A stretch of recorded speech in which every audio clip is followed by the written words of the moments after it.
Good afternoon, everyone. Adam Holder here, and welcome to another edition of Friday FAQ here at Nedlaw. So the last couple of weeks we've talked about biophilic design and biophilic elements in institutional spaces, healthcare, and education. I thought today we could spend some time talking about offices and manufacturing facilities in the private sector. So as I've said before, when we talk about biophilic elements and design in spaces, adding these can add a profound and have a profound impact on the overall happiness and wellness of the people that work in these facilities.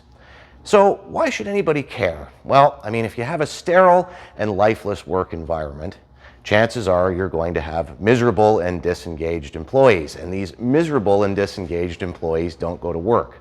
And absenteeism in Canada has actually been shown to cost about $17 billion a year in lost productivity to employers.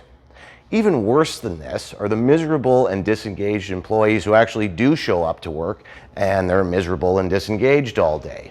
And this presenteeism is actually, some experts have shown that to cost about 3 times what absenteeism is. And lastly, of course, there's turnover, which your miserable and disengaged employees just simply quit and wander down to your competitor's office because they have an apiary and a koi pond.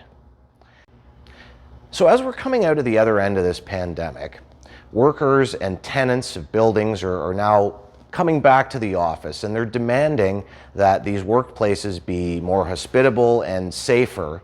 And the good news is that adding these biophilic elements doesn't really have to cost you a fortune, but it can certainly save you one in the long run.